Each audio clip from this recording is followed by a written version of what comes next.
You're blessed, I'm blessed. Yo, online sermons, holy vibes delivered, spreading light, got the sinners reconsidered. Psalm to psalm, man's like a holy DJ, flipping through scripture, repping the Yahweh. Your emotes in the chat, praising the message, flat cap on point, teaching eternal lessons. Everybody in here blessed, I'm blessed. Everybody in here blessed, I'm blessed. Digital pulpit, preaching like a pro. Followers grow as the faith overflow. Keyboard clicks, holy words they stick, raining blessings down with a slick rhyme trick. Virtual congregation, united in devotion, 1 year strong, a spiritual promotion. He's a life coach with divine instructions, streaming holiness, no room for interruption. Flat cap changed the game, new pastoral fame. Virtual shepherd, he's embracing the mainframe. In the comments, affirmatives and amens, with each Goliath tackled, faith extend. Everybody in here blessed, I'm blessed, I'm blessed. Everybody in here blessed, I'm blessed, I'm blessed. Yo, online sermons, holy vibes delivered, spreading light, got the sinners reconsidered. Psalm to psalm, man's like a holy DJ, flipping through scripture, repping the Yahweh. Your emotes in the chat, praising the message, flat cap on point, teaching eternal lessons. Everybody in here blessed, I'm blessed, I'm blessed. Everybody in here blessed, I'm blessed, I'm blessed. Digital pulpit, preaching like a pro. Followers grow as the faith overflow. Keyboard clicks, holy words they stick, raining blessings down with a slick rhyme trick. Virtual congregation, united in devotion, 1 year strong, a spiritual promotion. He's a life coach with divine instructions, streaming holiness, no room for interruption. Flat cap changed the game, new pastoral fame. Virtual shepherd, he's embracing the mainframe. In the comments, affirmatives and amens, with each Goliath tackled, faith extend. Everybody in here blessed, I'm blessed, I'm blessed. Everybody in here blessed, I'm blessed, I'm blessed. Everybody in here blessed, I'm blessed, I'm blessed. Everybody in here blessed, I'm blessed, I'm blessed. Digital pulpit, preaching like a pro. Followers grow as the faith overflow. Keyboard clicks, holy words they stick, raining blessings down with a slick rhyme trick.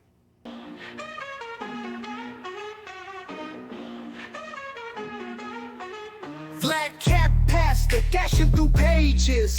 Chronicles, Gospels, prophets, sages. Leviticus, laws to pause, find phrases. Turning them corners, no spiritual mazes. Genesis to Revelation, so divine. Flip them scripts, endless grace you'll find. Psalms singing sweet, unbroken lines. Hitting that rhythm, wordplay refined. Anybody in here blessed? Anybody in here blessed? Bible in 1 year, we don't rest. Anybody in here blessed? Wake up early, the dawn's light shimmers. Spiritual breakfast, soul food dinners. Isaiah's vision, Ezekiel's figures. Walk through the fire, no one limbers. Kings and judges, prophets profound. Plowing the word, no mythical ground. Verse after verse, wisdom's bound. Heavenly soundtrack, soul serving sound. Anybody in here blessed? Anybody in here blessed? Bible in 1 year, we don't rest. Anybody in here blessed? No shortcuts, all divine routes. Listen to the whispers, no room for doubt. Parables drop stronger than gold faucets. Souls hydrated from divine prophets. Study the book, change perspectives. Carefully crafted, not too subjective. A year to reflect, learning perfect. Patterns of grace that time can't deflect. Old Testament drops deep and so real. Kings and warriors, covenant seals. Split that Red Sea, divine reveal. Commandments written, not made of steel. Bethlehem birth to cross on the hill. Unfolding the never blessings, pastor with skill. Scripture flip, every verse fulfilled. Through the word, every verse, every chapter, nothing unheard. Everybody in here blessed, I'm blessed. Everybody in here blessed. I'm blessed. Yo, online sermons, holy vibes delivered, spreading light, got the sinners reconsidered. Psalm to psalm, man's like a holy DJ, flipping through scripture, repping the Yahweh. Your emotes in the chat, praising the message, flat cap on point, teaching eternal lessons. Everybody in here blessed. I'm blessed. Everybody in here blessed. I'm blessed. Digital pulpit, preaching like a pro. Followers grow as the faith overflow. Keyboard clicks, holy words they stick, raining blessings down with a slick rhyme trick. Virtual congregation, united in devotion. 1 year strong, a spiritual promotion. He's a life coach with divine instructions, streaming holiness, no room for interruption. Flat cap changed the game, new pastoral fame. Virtual shepherd, he's embracing the mainframe. In the comments, affirmatives and amens. With each Goliath tackled, faith extend. Everybody in here blessed. I'm blessed. I'm blessed. Everybody in here blessed. I'm blessed. I'm blessed.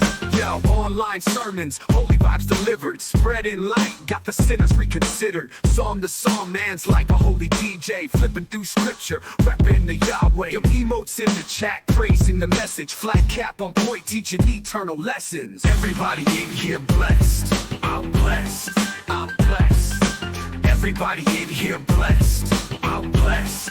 I'm blessed. Digital pulpit, preaching like a pro. Followers grow as the faith overflow. Keyboard clicks, holy words they stick, raining blessings down with a slick rhyme trick. Virtual congregation, united in devotion. 1 year strong, a spiritual promotion. He's a life coach with divine instructions, streaming holiness, no room for interruption. Flat cap changed the game, new pastoral fame. Virtual shepherd, he's embracing the mainframe. In the comments, affirmatives and amens. With each Goliath tackled, faith extend. Everybody in here blessed.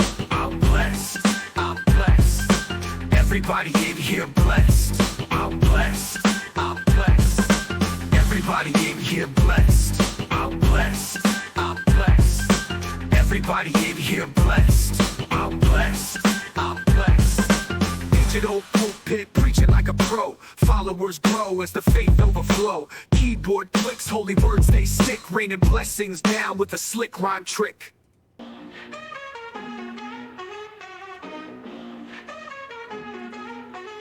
Flat cap pastor dashing through pages. Chronicles, Gospels, prophets, sages. Leviticus, laws to Paul's fine phrases.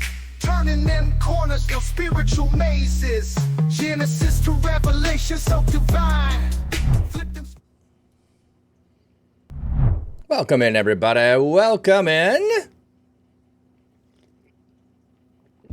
Sorry, playing with the computer with the fish pond stream, and it's got, I don't know what this does. This every once in a while, this computer, like, it's overworked, and it just, like, everything is like choppy, and trying to figure out what the problem is there. Let me look here a second at my cam.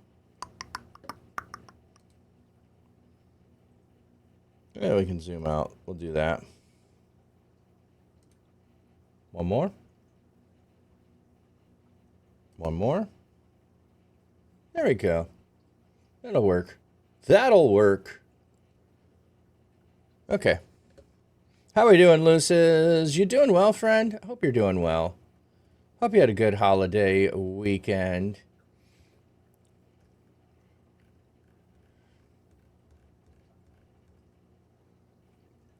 So, I do need to make some adjustments on my schedule here. I can do that still later today. I might have time. So, let me start some background music. There we go. There we are. We've got music. Okay. So, hey, Radio. Welcome in. Or is that radio? You're good. School rat race has started, so it's back to normal. Yeah, I figured as much. Anyway, so we're going to be making some adjustments because for the next 6 weeks, 5 weeks, whatever it is, I will not be able to stream on Tuesday mornings. So we're going to move Torah Tuesday to Torah Thursday. So tomorrow we'll be jumping back into the Torah. So we're going to do Torah Thursday is what we're going to do. And I'm still debating, but I think I'm going to start doing some Sunday morning ride-alongs. And partly the reason to do Sunday morning is I have the time available. I attend some digital churches that are not on Sunday morning, and so I'm not currently preaching in a church on Sundays, so I might just do that for the rest of the month. So it's pronounced radio. I wondered if it was. You've been here, just took the mystery out of the name. I thought you had been here before. I thought you had. I love the fun spelling on things, but I'm never sure which way people are going on that. So, what will you do with that day? Well, I did do a ride along yesterday. So for the whole month, I'm trying to ride every day, trying to stream every day. It will not happen because I know I've got next weekend planned to go to Ren Festival, so I will not be riding on Saturday that weekend. I don't know if I can get one in on Friday before we leave or if I can get one on Sunday afterwards. So maybe I just miss one day. Maybe the hotel that I'm at, I go ride the bike, the workout bike in the, not an exciting thing, but maybe I do that. You just haven't been awake. Well, you know, this is the time that I'm awake. So this is what I'm doing. I'm glad you're here today. Okay. Bum, bum, bum, bum, bum. We need to change the topic. Is not sabbatical. And we just did bike riding on Monday, so that's why it was not updated since Thursday. We missed Friday. We did do a bike stream yesterday.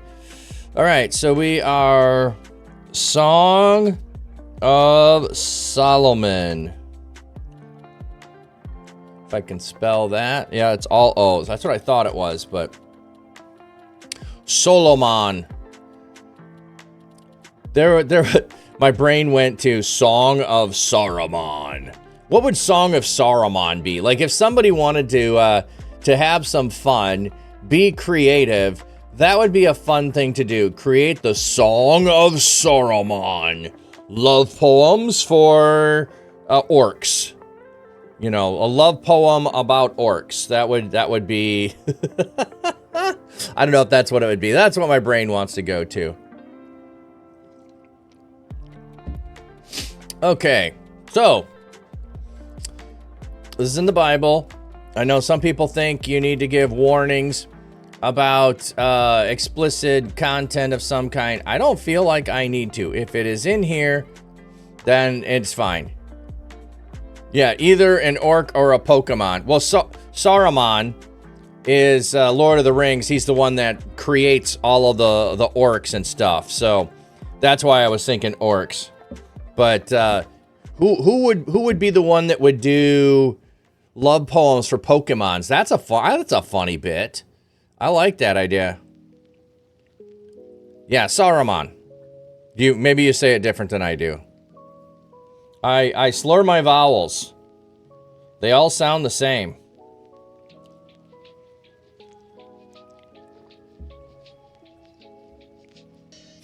But I like that. I love poems for Pokemons.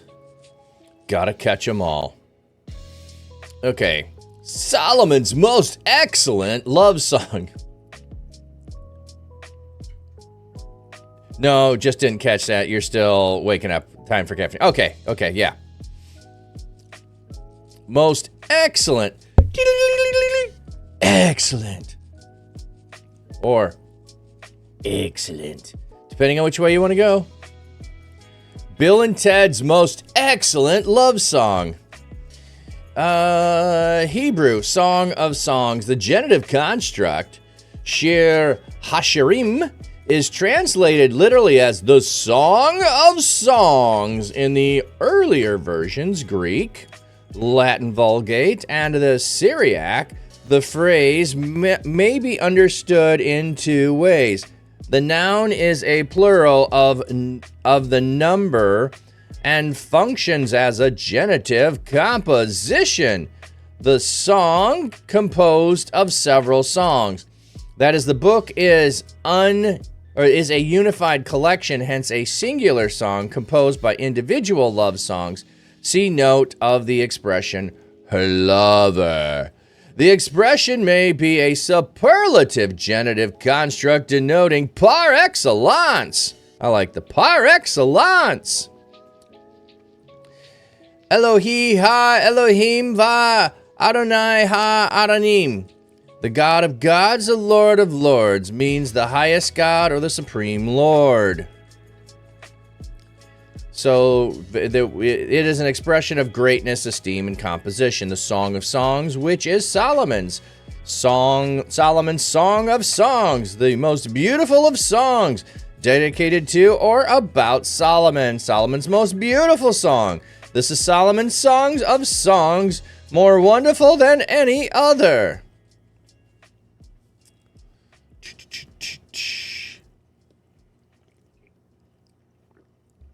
Battle Royale. Okay, caffeine is gonna have to wait. The wife is being a poo button, not wanting to get out of bed. Oh well.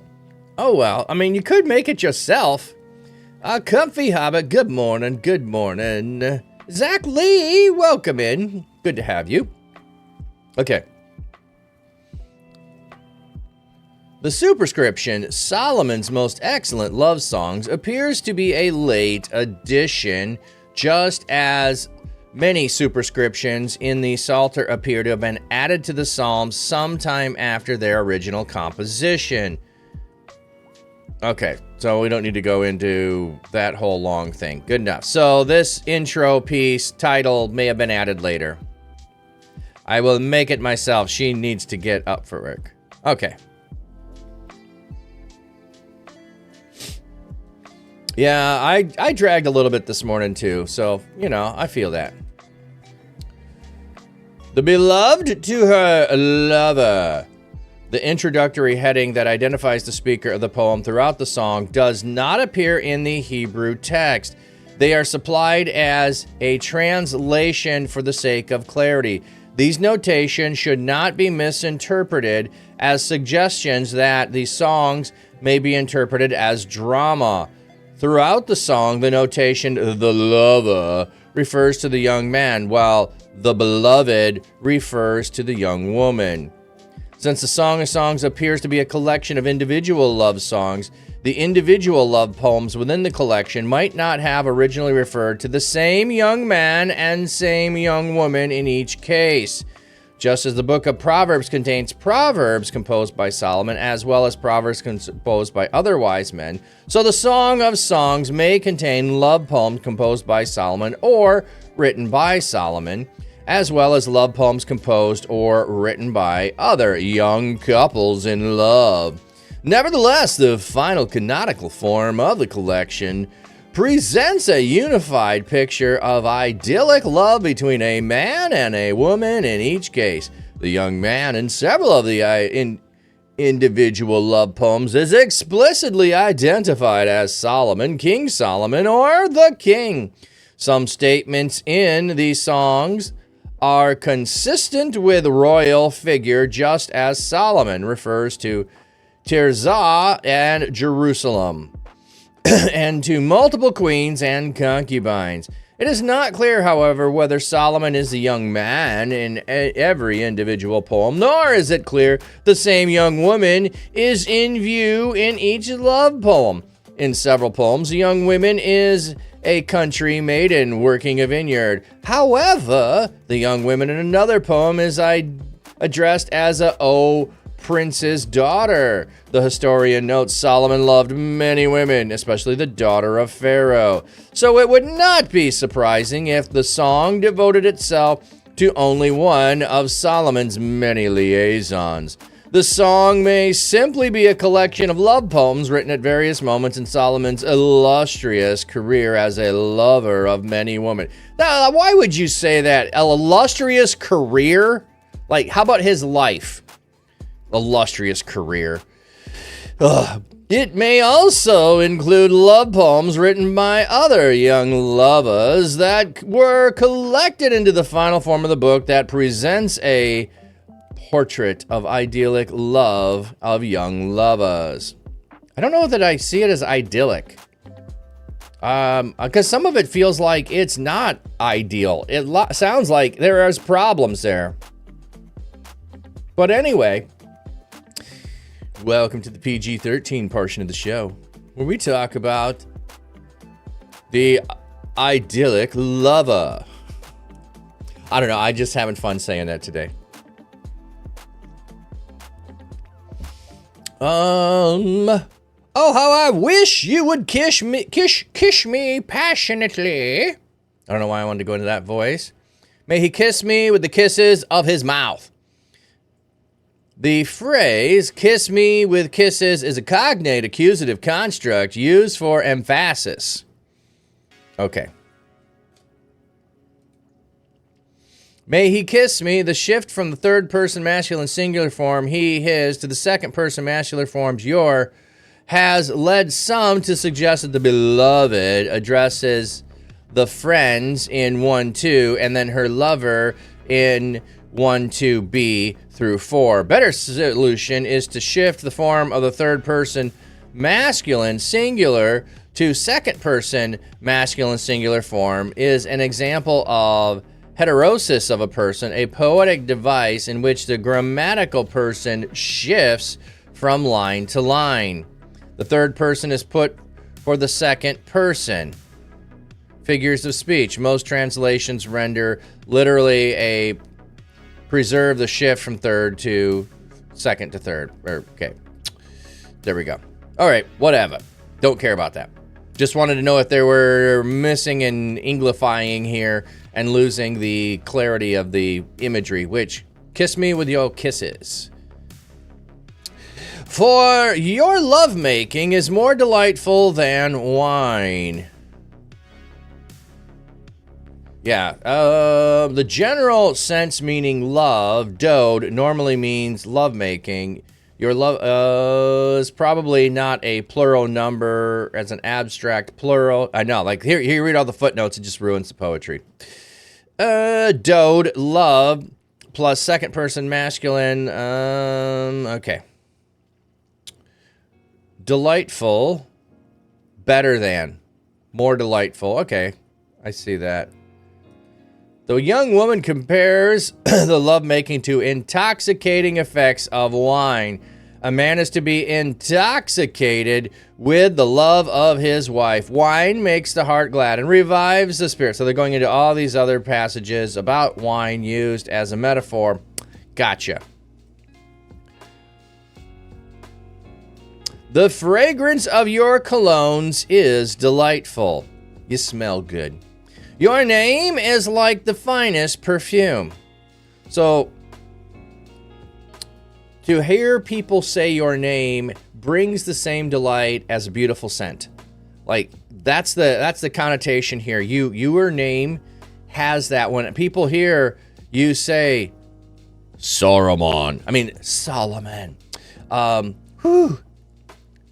You know, like, it reminds me like Mufasa. Woo! Just gives me chills. You know, that kind of a thing. No wonder the young women adore you. What do we have here? Love you. What do we have for young women? The young woman who is marriable age or a newly married young woman, usually before the birth of the first child. Okay. So this would not be a weird thing given, you know, like the Beatles or others that have all of these young women that adore musicians. Here it is the king, potentially. Draw me after you. Let us hurry. The three verbs in this line are a good example of the heterosis of person. That is, shift from second person masculine singular to first person common plural to third person masculine singular form. Okay. Yeah, we don't need to do that. Draw me after you, let us hurry. May the king bring me into his bedroom chambers. Like, it's my turn. My turn. The maiden to the lover. We will rejoice and delight in you. We will praise your love more than wine. So we already had it is better than wine, and now we have the praise of it. I really think, like, on some level, if you wanted to see this as a musical, I think this works as an idea of a musical. So you have the fair maiden who's talking about the beau that she wants to have, and then you've got the backup singers here who are the young maidens who are joining in chorus, praising the praises of her about her lover, not them themselves also participating, if that makes sense. If you can get that, I think that's a good way to picture this. So you have them, like, if you've ever seen that, where you have, like, I don't know enough musicals to do anything more, but like Grease, you have John Travolta and the guys are his backup singers, and you have Olivia Newton-John and the girls are her backup singers. So they're all singing about the same singular love of the two of them, but they're adding their parts to this. That's how I like this. Is actually like, if somebody has the skills to take these songs and put them to the tune of some of the Grease songs, and then have it just reshot over the top of it, and have Song of Solomon be sung to Grease the musical, that would be pretty cool. I'm sure you could use AI to do that, but it won't be me. It will not be me doing that. Okay. The beloved to her lover. How rightly the young women adore you. The beloved to the maidens.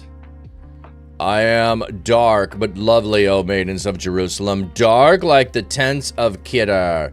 Lovely like the tent curtains of Salma. Do not stare at me because I am dark, for the sun has burned my skin. My brothers were angry with me. They made me the keeper of the vineyards. Alas, my own vineyard I could not keep.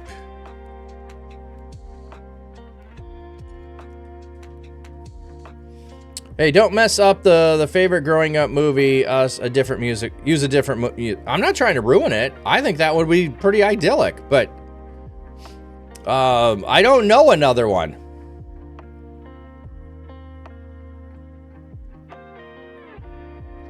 Yeah. But don't have the whole cast sing the tune. You're the one that I want to this.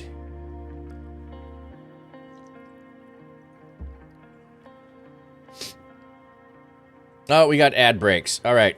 Let's head over to the fishies. Flat cat pastor rocks his tweed, streaming life by the reeds. Fish pond calm and glassy clear, view it all right from here.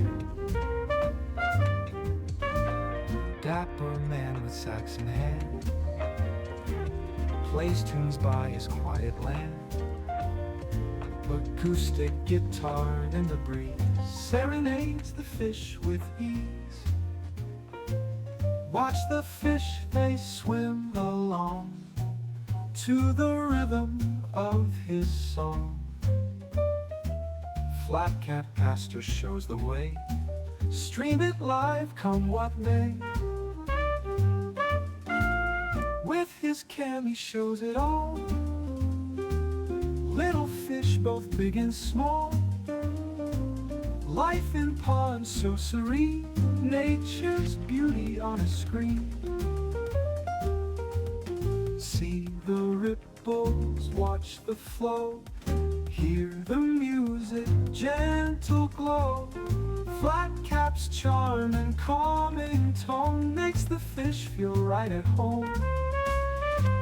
Watch the fish, they swim along to the rhythm of his song. Flat Cat Pastor shows the way. Stream it live, come what may.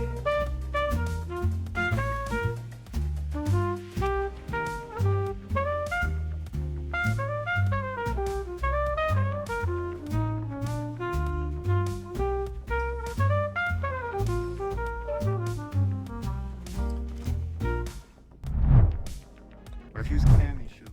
Flat Cap has already messed up much of Christmas songs for me. Now he wants to mess up your movie.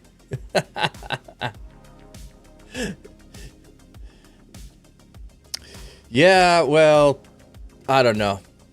I wasn't trying to mess it up. I was trying to say there's a way that you could go do that, and this is the way to picture it.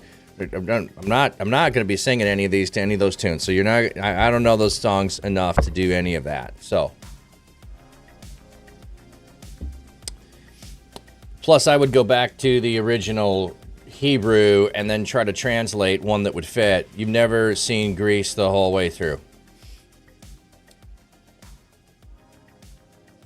All right. Okay, I was looking here. I am dark but lovely, O maidens, the daughters of Jerusalem. I am dark. The term dark does not appear in the Hebrew in this line, but is supplied for translation from the preceding line for the sake of clarity. The poetic structure of the tricolon, that you might like it, is an example of redistribution. The terms black but beautiful in a line are broken up. The B line picks up black and line C picks up beautiful.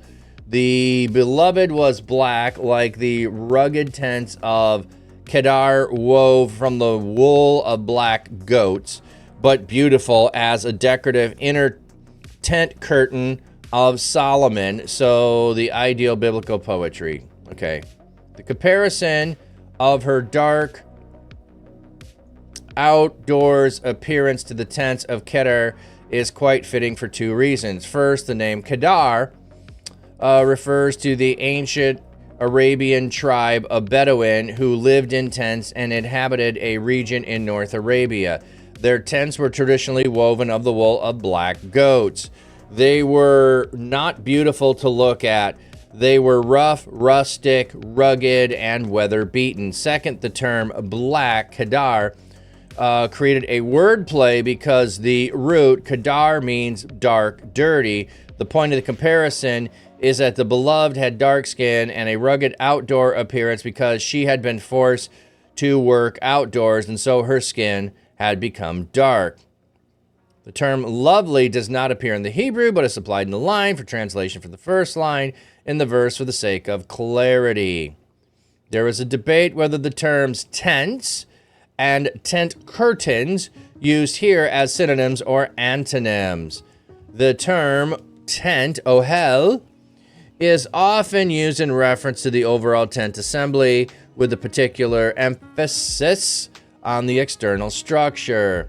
The term tent curtains is used to refer to the inner hanging curtain, such as decorative hangings and tapestries inside the tent. The two terms are often used in parallel word pairs, like tents of Kedar, which were made from wool of black goats. Tent curtains also were sometimes made from goat hair. If the two are synonyms, the point is that the tents of Kedar and the tent curtains of Solomon were both black but beautiful. If the two terms are antonyms, the point is that the tents of Kedar are black, but the tents of Salma are beautiful. I like that better.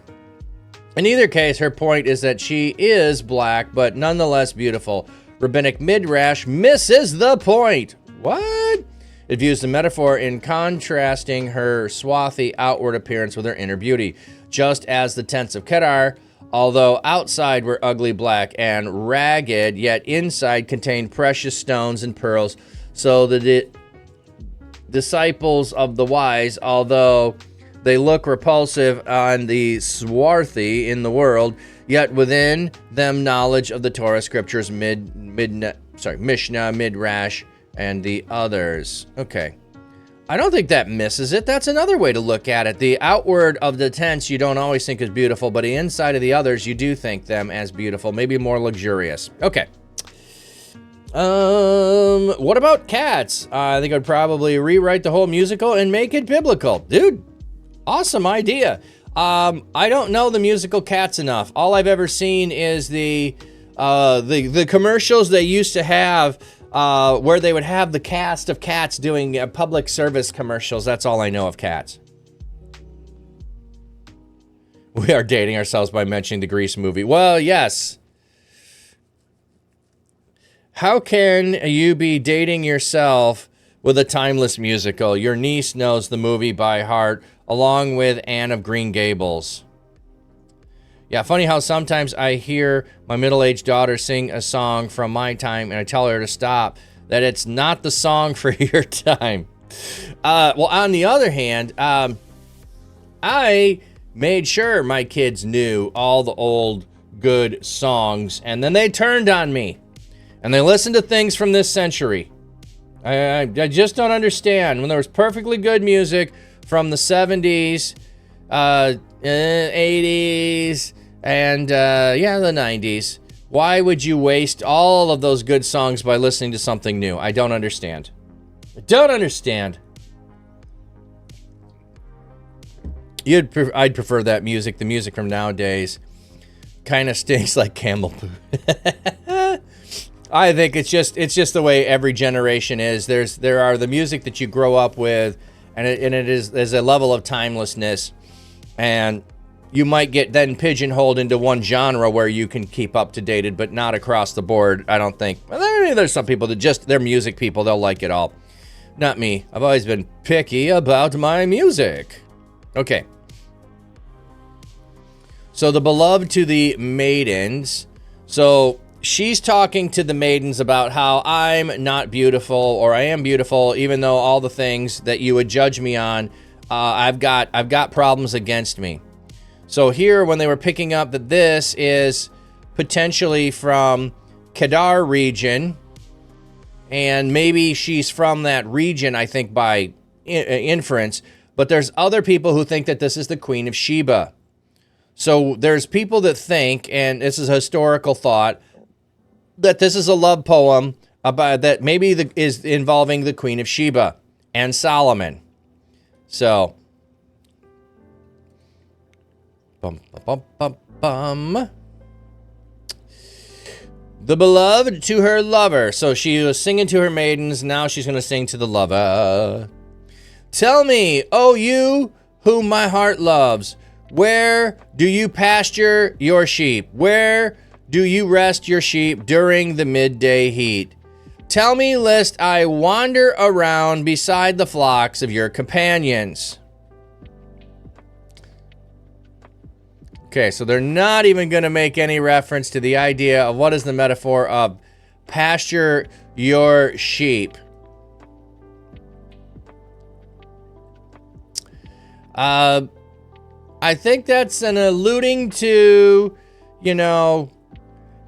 where are you guys hanging out so that I can be around you? And if I can't find you, I'll go hang out with the other guys. I think that's what we're getting at here. I don't know if sheep is going to have any more than that, but she's looking to find out where he's at. The lover to his beloved.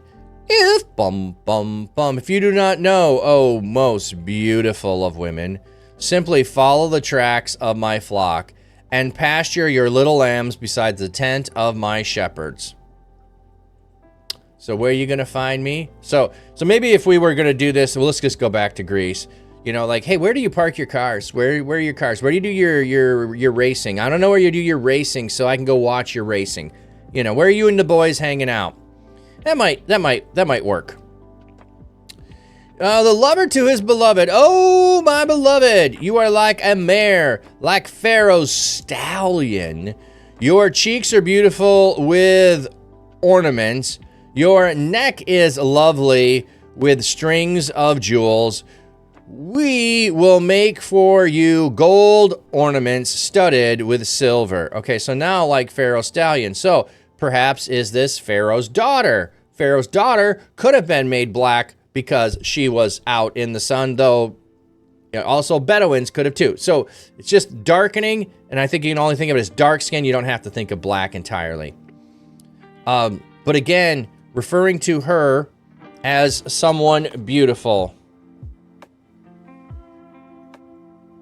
So follow my tire tracks or grease stains. It's a reference to Little Lambs and allegory of the maidens. Ooh,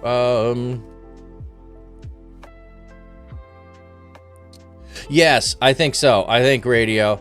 Yeah, so she is going to have the little, yeah, your little lambs. Because we're talking about lovers here, so it's not children. So yes, bring all of your bring your friends with you and hang out. So yeah, all your little lambs. So the men are referred to here as sheep, and then the women are being referred to as little lambs because they're maidens. So yeah, good pickup there, radio. The beloved about her lover. While the king was at his banqueting table, my nard gave forth its fragrance. My beloved is like a fragrant pouch of myrrh, spending the night between my breasts. My beloved is like a cluster of henna blossoms in the vineyards of En-Gedi. So here's one of those things where, is this the same person? Have we switched topics? We're still in one chapter. I don't think we've switched. I think we switched metaphors. I think they're using poetic metaphors. They're switching metaphors because by you compiling metaphors on top of metaphors, you are saying you're like this and you're like this and you're like this and you're like this. I can't begin to express how lovely you are, so I keep giving more and more beautiful things. Oh, the king was at his banqueting table. Bimshibo is enigmatic. While the king is at his banqueting table, my nard gave forth its fragrance. While the king surrounded me, my nard gave forth its fragrance. Refers to the banqueting table or divine cushion. In Mishnah Hebrew, the noun refers to a dining couch, banqueting table, or as well as a cushion. The related noun, Meshiba, refers to the banqueting party. Versions take the reference to the resting place, suggest that the reference a couch or divan on which a person declined while eating, and that's not recline, you decline to eat. A group of people gathered in a circle that is an entourage, a private place such as an enclosure. Nard was an aromatic oil extracted from the Valorin Nardocystex jamadamancy, which was an aromatic drug from the plant which grew in the Himalayan regions of India, used for perfume. Nard was an expensive imported perfume worn by women at banquets because of its seductive charms. It was used in the Ain as a love potion because of its erotic fragrance. The term myrrh refers to the aromatic gum, Chamaephora abyssiniac resin, which extrudes from the bark of the Baal's Modendron myrrh tree, which is a native only to Arabia, Abyssinia, and India. It was an expensive luxury item which had to be imported into Israel. In liquid form, it could be carried in small bottles like nard, but it was also used in solid form, in which it was carried in a small pouch or satchel worn next to the body. The myrrh was mixed with fat, shaped into a cone, and as the fat melted from the body heat, the aroma of myrrh from the anointing oil would perfume a woman's body. Because it had a very strong aroma, which would last for long periods of time, women who wore it to bed to perfume themselves for the next day, because its beautiful fragrance, it is associated with romance. Oh, that's kind of cool. So you wear it to bed, and you get covered in the scent of it so that you are good to go for the whole next day, covered with fragrance to last the whole day. That's cool. Okay. So anyway, the banqueting table, the reclining table, if you're at a banquet, aren't there going to be lots and lots of smells? So you show up to the place where there are lots of good smells, and your smell, your nard, the fragrance of you, but wafts so long, so fragrant, or so powerfully that the king isn't paying attention to the food. And then saying, my beloved is like the fragrant pouch of myrrh spent the night between my breasts. So that's what you would do. You would hang the pouch of myrrh here. So she hangs around the beloved so much now that she smells like the beloved. I don't know if you've ever had this happen. But, I remember, with dating or whatever early on where you're always hugging on each other and those things. And then maybe your jacket or your shirt that you wear all the time begins to smell like the perfume of the person that you're with. That's the imagery here. I hang around with you so much, I smell like you. And then we got henna blossoms in the vineyards of En-Gedi. So you got. I'm like, my smell was so powerful it overtook the banquet. My beloved hangs out with me, and I get his scent all over me. And my beloved scent is like henna blossoms. Let me see what they say on the henna blossoms. One more footnote. Why not? Is an inflorescent shrub with upward pointing blossoms that have sweet-smelling, whitish flowers that grow in thick clusters. Like myrrh, the henna plant was used to make sweet-smelling perfume. Its flowers were used to dye hair, nails, fingers, and toes orange. Bible with the Betos! Welcome in, sir. How you doing? How you doing? Hey, BT Dubs, I'm going to Ren Fair next weekend, the 13th and 14th. If you have any thoughts of heading over there, let me know. Maybe we can connect up. Radio, I vaguely smell like Eritrean food because your wife ate it last night and one of her private piano lesson families. So same but different. Yeah, exactly. Oh, that's another thing too. Like what you eat, you can smell like that. So like garlic is one of those things that really will permeate your pores of your skin when you smell like it. Or yeah, if you're around a certain food, it will permeate your pores and you will smell like that. Or even like smoke. That's in a bad way, but yeah, same idea here. You can have the smell of those things around you penetrate into you yourself. The lover to his beloved. Oh, how beautiful you are, my beloved. Oh, how beautiful you are. Your eyes are like doves. Aww. My darling. The term Rayati, my darling, is translated companion, friend in general, and darling, beloved in romantic relationships. Eyes are like doves. Eyes are like doves. The metaphor compares her eyes to doves. There is no lack of suggestion as to the point of the comparison. Arabic love literature describes doves having sentimental eyes. The point here, the comparison has to do with the color of eyes.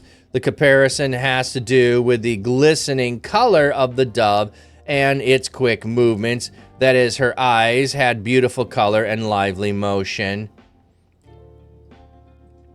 I like the sentimental aspect of it. The comparison has to do with flirting of her eyes. Yeah, that makes sense. Which remind him of the fluttering of her eyes, the fluttering of a dove's wings. That one makes sense. The comparison has to do with the gentleness and purity as well as the longing and simplicity. That makes some sense too. Whatever it is, it's a whole lot more beautiful to say your eyes are like doves than to say your eyes are purty. Your eyes are purty. So, how beautiful you are. Do do do, how beautiful you are. Do do do, your eyes are like doves. Oh yes, indeed, I can see. I can see. That wasn't bad. That's not bad.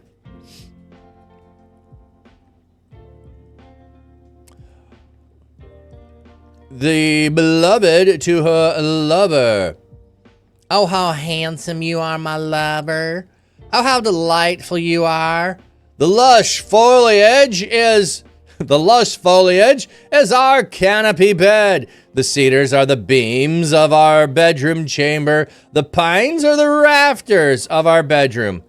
The term lush verdant refers to the color green and is often referred to as luxurious foliage of trees. So, okay, so they didn't take it, they took it literally and just translated the words instead of referring to the color green because they wanted to keep the poetry. Very nice. The impression gives that the young man and the young woman are lying down together in the grass in the woods, enjoying the delight of their caresses. They liken the grass below and the green leaves above to a marriage couch or a canopy bed. Yeah, lush foliage is our marriage couch. So they're going for a nice walk and they have a picnic lunch or something like that. Now, I don't know if you've ever done that. I used to do that. I did that when we were younger where we didn't have much time or we didn't have much money, and so yeah, we'd go for a walk and we'd have a picnic lunch. It'd be very simple, but it would be, yeah, put a blanket out, lay on the blanket, and have lunch and hang out, that kind of thing. So, laugh it up, you'll started it.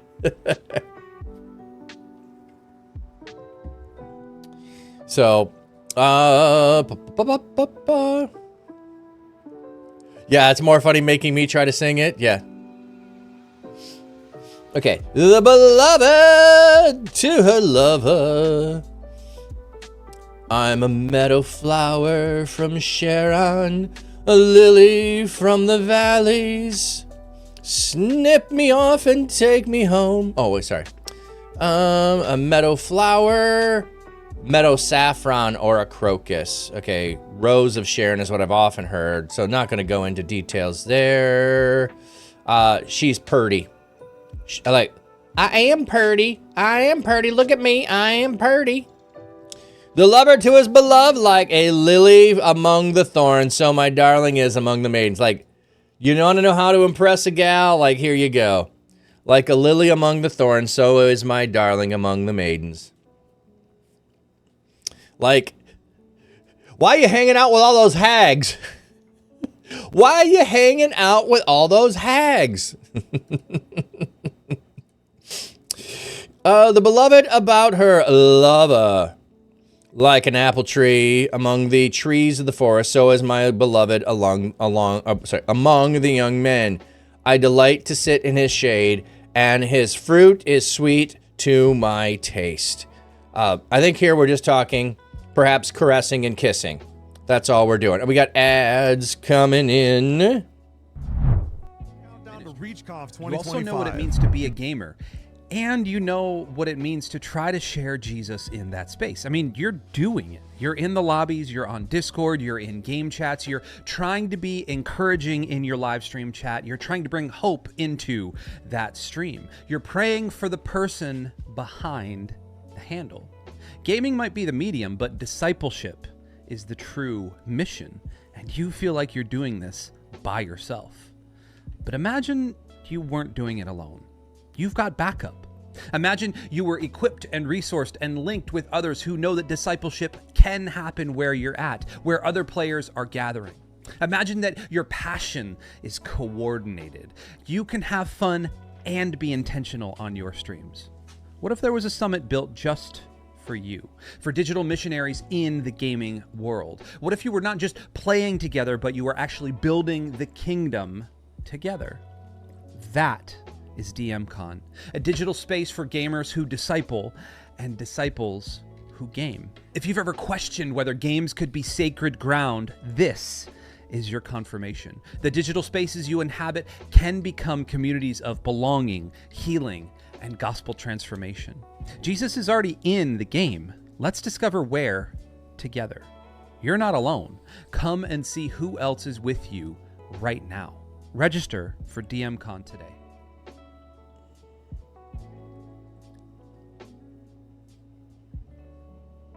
Welcome to the final countdown to ReachConf 2025. You better be grabbing your tickets as soon as possible. For the gamers, the video game building has over 10 TV and console combination stations with Smash tourneys. VR folks are going to have a Beat Saber tourney. There's going to be PC and game demos, arcade machines that are all free to play, a retro arcade, and an optional bring your own computer PC LAN for the PC folks. For the tabletop gamers, there's going to be a 50-person mega Dungeons and Dragons one-shot. Lots of tabletop space for all of the board games, and there's going to be room for the trading card gamers. If you want to bring your Magic cards, bring your Pokemon cards, battle it out, let's go. We're calling all the cosplayers in the group also. There's going to be a 360-degree photo shoot, a daily team shoot, and daily winners. And beyond that, there's going to be awesome game shows that the audience can be called in to win real prizes, content creator training events, industry talks, and more. So make sure you get your tickets to ReachConf 2025 today.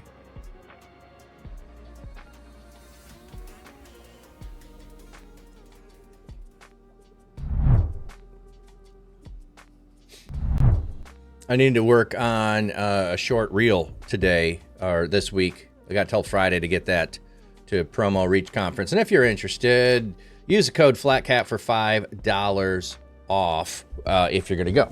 So, radio. Turns out, with a little research, there have been 2 musicals about the Song of Solomon. One based on what we're going over today and premiered in the Philippines, and the other was about Solomon's desire to build a synagogue, which premiered in New York at the Actors Temple.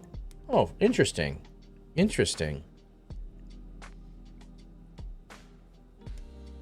I haven't seen the desire to build a synagogue, so I don't know that that would be on Song of Solomon. That would be kind of weird if you're trying to take this poetic nature of things and try to make it into let's build a temple. But maybe, I don't know. People do weird stuff.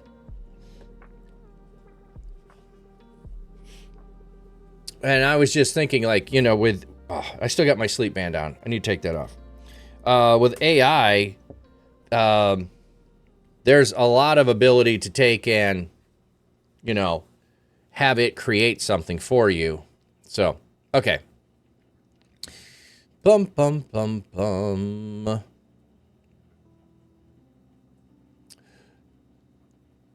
The title was called Song of Solomon, but had to do with the temple. You're not really sure what that correlation is. Yeah, that makes sense. Maybe since it was a musical, that's why they called it Song of Solomon. Instead of, well, okay. So sometimes the book is called Song of Solomon, and sometimes it's called Song of Songs. Okay? So that might be the difference there, is they were going with Song of Solomon, not referring to the book, but a musical based on Solomon. That might be what it is.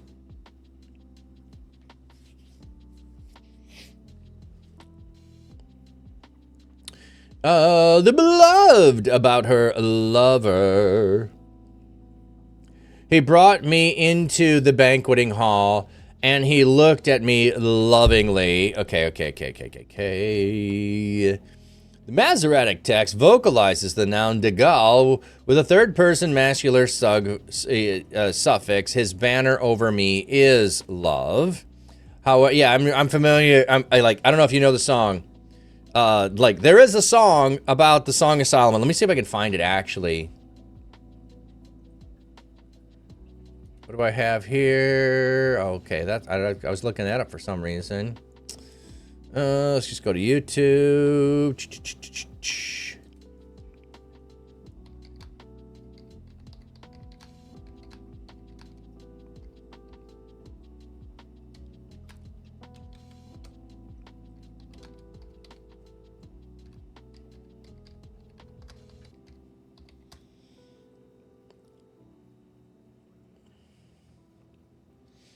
Yep, here it is. It's going to be the Claremont Kids. His banner over me is love. So, yeah, children's song. Children's song based on the Song of Solomon. His banner over me is love. It's from this passage right here. I'm not going to play it. I don't want a DM strike for playing it, but I just wanted to go look it up. Let me copy, and we'll just go look up lyrics.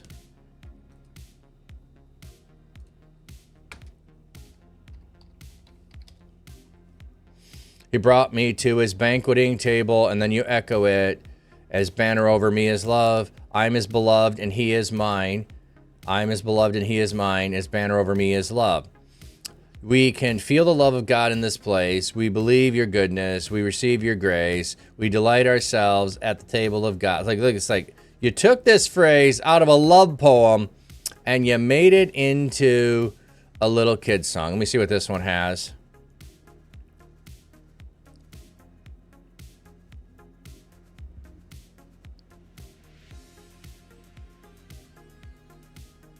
Oh, you downloaded and sent the video of you talking about the water near the city and the peace it brings you to your friends and family to encourage them. Radio, that's awesome, man. I appreciate that.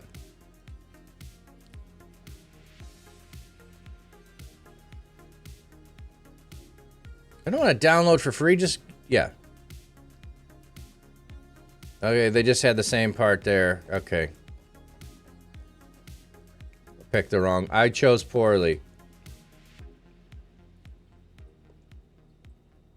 Oh, well. Ah, here we go.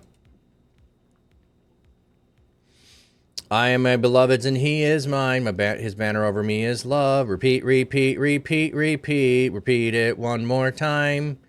So I am my beloved's and he is mine. His banner over me is love. He brought me to his banqueting table. His banner over me is love. He's the fairest of 10,000 to my soul. His banner over me is love. We just sing it over and over. Okay. Enough of that sidetrack, but my brain went there, so I thought, hey, if you did not know, you can take a love poem and make it into a children's song.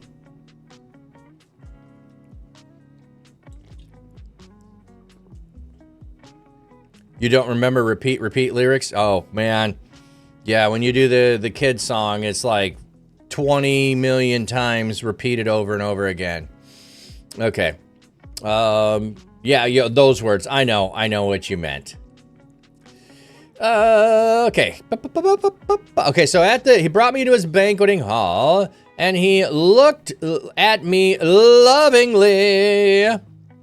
The syntax of the noun love has been taken as a predicate nominative. His banner over me was love, or his intention toward me was lovemaking.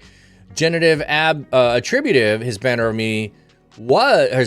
love was over me. Adverbial or adjectival accusative, he looks upon me, his look upon me was loving, or he looked upon me lovingly. I kind of like that he looked upon me lovingly. Feel to it, or he looked upon me longingly. Those would be the two ways I would look at it. Sustain me with raisin cakes, refresh me with apples, for I am faint with love. Like, you need to give me something to refresh me. What would be refreshing things you would give to someone physically? Well, I'm faint with love, so I need some of you. That's what we're getting at here. His left hand was under my head, and his right hand embraces me. Yup, gonna make a passionate kiss. The beloved to the maidens, I admonish you, O maidens of Jerusalem, by the gazelles and by the young does of the open fields, do not awaken or arouse love until it pleases. Like, don't be rushing into nothing, because you can't turn it off. Once you fall in love, you can't turn it off. The beloved about her lover. Listen, my lover is approaching. Look, Here he comes, leaping over the mountains, bounding over the hills. My lover is like a gazelle or a young stag. Look, there he stands behind our wall, gazing through the window, peering through the lattice. He's creeping on me. Sorry. He can't stop looking at her. Every time she sees him, he's looking at her. I don't know if you've ever had that, like, when you kind of like, yeah, I'm digging that person, and you go to look, and they're always looking at you, and then they try to look away because, oops, I'm looking at you, oops, and it's so romantic. The lover to his beloved. My lover spoke to me, saying, "Arise, my darling, my beautiful one, come away with me. Look, the winter has passed, the winter rains are over and gone. Blossoms have appeared in the land. The time for pruning and singing has come. The voice of the turtle dove is heard in our land. The fig tree has ripened its figs. The vines have blossomed and given off their fragrance. Arise, come, my darling, my beautiful one. Come away with me." So, a little, yeah, he's creeping on me. A little bit of that, she's a woman now. Like, and so we don't need to have this be in a creepy way, but hey, I noticed you before, but I hadn't noticed you. Like, if this happened to you, you go away on summer break and you come back in the fall, and all of a sudden you have changed. And all of a sudden, you're noticing the girls that have changed, or the girls are being noticed by the boys because they've changed. Like that time of life. Like they're like, hey, the last time I saw you, you were not mature, and now I see you, and you are, and I can't take my eyes off you. The lover to his beloved. So essentially, the spring has come, and so has our love. Come away with me. Let us make merry, wink, wink. Well, I don't even know that, okay, so in a love poem, you can refer to the going to make love, but it's about the whole passion of being in love, okay? So I don't think we need to go to the bedroom chamber all the time. We can just go in the infatuation, newfound love, new flourishing love, the lusting to be with each other, not the lusting to necessarily do things with each other. So it's that eros kind of like all the hormones are rushing kind of aspect of things, of the falling in love part. So yeah, it is spring. She has blossomed. Love it. It is spring. Love has blossomed. The side-by-side two metaphors. Exactly, radio. Oh, my dove, in the clefts of the rock, in the hiding place of the mountain crags, let me see your face, let me hear your voice, for your voice is sweet and your face is lovely. Like, where you at? I want to see you. The beloved to her lover. Catch the foxes for us, the little foxes that ruin the vineyards, for our vineyard is in bloom. Okay. What are they going to say on the foxes? The foxes used metaphorically are always spoken of in negative light in the Old Testament and in the ancient world, were particularly associated with their destructive tendencies with regards to vineyards. The description of the foxes as being destructive here seems to confirm that this is the point of comparison in mind. In ancient Near Eastern love literature, it was commonly used as wild animals to symbolize potential problems that could separate lovers and destroy their love. For instance, the Egyptian love song is in the crocodile rather than foxes were used as figures of obstacles which might threaten the couple's love. Here, the foxes are probably used figuratively to represent potential destructive problems that could destroy the romantic relationship and which could hinder it ripening into marriage. So, we got some probs out there. We got to be on alert for them. Babstio, welcome in. Oh, your radio, I know you are, and I'm fine. We're all good there. We're all good there. I just adding clarity of like, because it's a romantic poem. You allude to things, but you mean other things. That's part of what's going on. So just trying to decipher through it. So we've got foxes out there. The fox is in the hen house, but there it's the foxes are in the vineyard going to ruin it. So our love is like a vineyard that's going to bloom, and there are foxes. Get rid of those foxes that are going to destroy things. The beloved to her lover. My lover is mine, and I am his. He grazes among the lilies. Oh no, not the foxes! What does the fox say? This line may be translated either the one who grazes among the lilies or as the one who feeds his flock among the lilies. Okay, not going to go into that. My lover is mine, and I am his. Okay, I want to go look at the Hebrew here. So, Song of Solomon 2:16.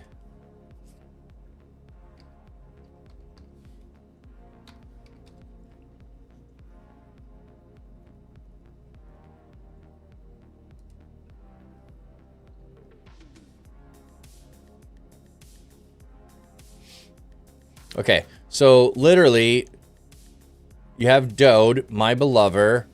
Here is my on the end of it. And this is lo to me, to me. My, because I know this like, I'm giving you a literal translation of it. My, sorry, won't let me have, beloved to me, and I to him. My beloved to me, and I to him. So this is third person masculine plural. But there's another phrase where you'll see this. My beloved to me, and I to her. So this phrase will get repeated. My beloved to me, and I to him. My beloved to me, and I to her. So, I don't know. I have a ring. I haven't worn it in a while. So I have worn several different rings throughout marriage, you know, get an anniversary ring and then switch what I wear. So 10 years I wore gold band. That was my stepdad's gold band. And then I had my beloved to me and I to her from Song of Solomon. It's a different verse, but it's same phrasing here. And that is written in Hebrew around the ring, and it's a silver ring. And it got worn and pliable, so then that got replaced with a different band that I got at year 20, and then it got worn, and I traded it in because it had some damage, and they would take it in and give me a $100 credit. I only paid $100 for that. It was like a stainless steel with some lattice in it. And then I got this one at year 25. So I only wear one ring for about 10 years, and then I switched to a new one. You just wear a silicone ring at this point. Yeah, I know a lot of people are switching to the silicone. If those had been out early on when I was married, that would have been a great thing because working with your hands, but I'm so used to wearing one now. You know. Bum, bum, bum. Okay, my beloved is mine, and I am his. He graces among the lilies. Oh, it definitely feels weird without a ring. Totally. The beloved to her lover, until dawn arrives and the shadows flee. Turn, my beloved, be like a gazelle or a young stag on the mountain gorges. The line may be translated either the one who grazes... Oh, sorry. I thought I clicked and it didn't give me it. Okay, why does it do this sometimes? Like, it will not let me click on 43.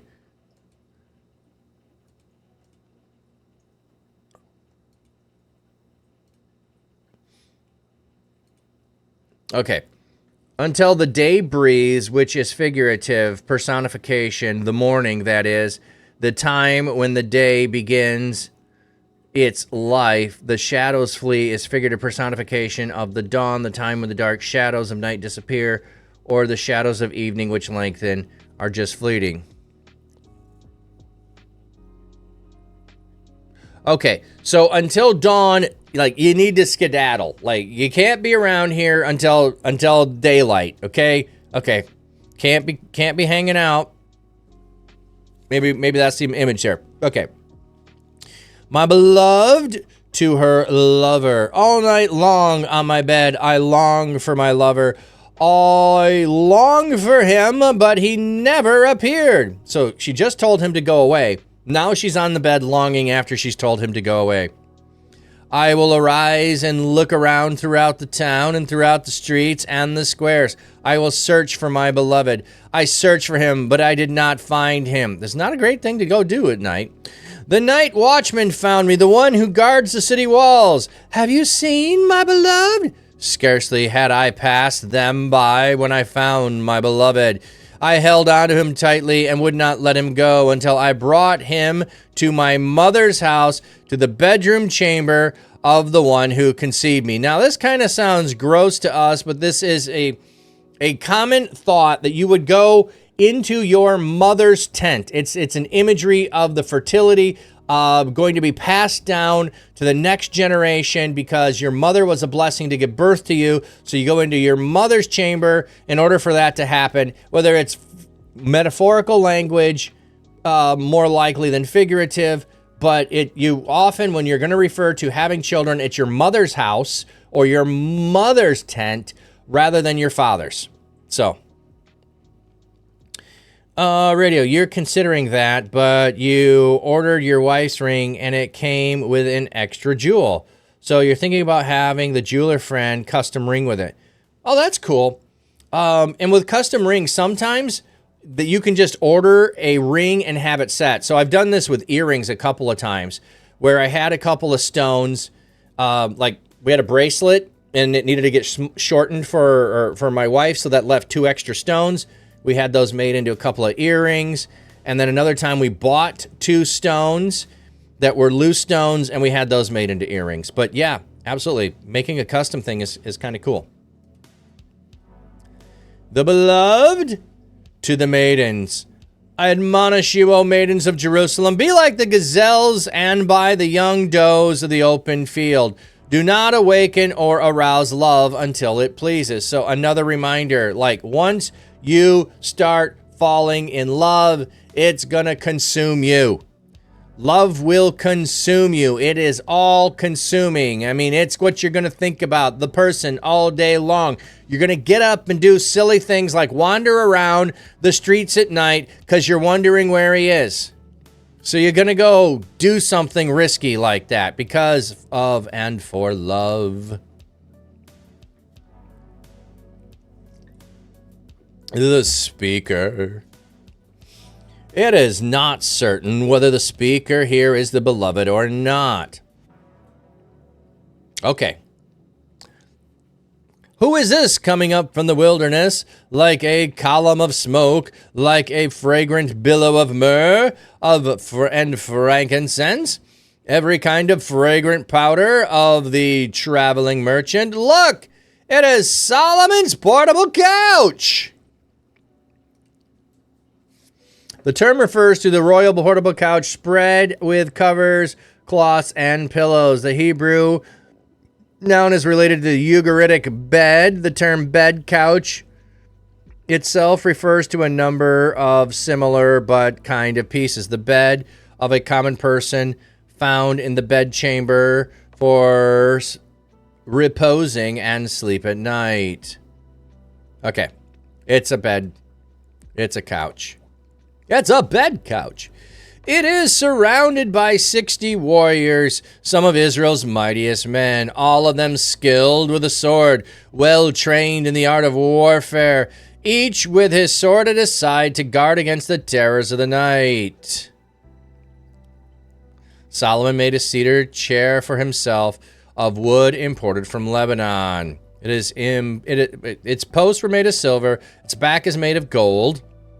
Its seats were upholstered with purple wool. Its interior was laid with leather by the maidens of Jerusalem. Okay, we got ad break coming in. Countdown to ReachConf 2025. You also know what it means to be a You better be gamer. grabbing your tickets as soon as And possible. you know For what the it means gamers, to the video try to game building share has over Jesus in 10 that space. TV I mean, and you're console doing it. combination You're in stations the with lobbies, Smash you're on tourneys, Discord, you're in VR game folks are going to chats, have a you're Beat trying Saber to be tourney. There's going to be encouraging in PC your and live game stream demos, chat. You're trying arcade to bring machines that are hope all free to into play, that a retro stream. arcade, You're and an praying for the optional person bring your own computer behind PC land for the the PC handle. folks. Gaming for the might be the tabletop medium, gamers, but there's going to be a discipleship is the 50-person true mega mission. Dungeons You and feel like Dragons you're one doing shot. this Lots by of tabletop yourself. space for all of the board Imagine games, you and there's weren't going to be doing it room alone. for the trading You've card got gamers. backup. If you want to bring your Imagine Magic cards, you were bring your equipped Pokemon and cards, resourced and battle linked it with out. others Let's who go. know that discipleship We're calling all the can happen where cosplayers in you're the group. at, Also, where there's other going to be a players are gathering. 360-degree photo Imagine shoot, that your a daily passion team shoot, is and daily coordinated. winners. You can And have beyond fun that, there's and going to be be awesome intentional game on your shows that the streams. audience can be called What if in to there win was a summit real built just prizes, for content you, creator for training digital events, missionaries industry in talks, the gaming and more. world? So What make if sure you were you not get your just tickets playing for together, ReachConf but you were actually 2025 building today. the kingdom together? That is DMCon, a digital space for gamers who disciple and disciples who game. If you've ever questioned whether games could be sacred ground, this is your confirmation. The digital spaces you inhabit can become communities of belonging, healing, and gospel transformation.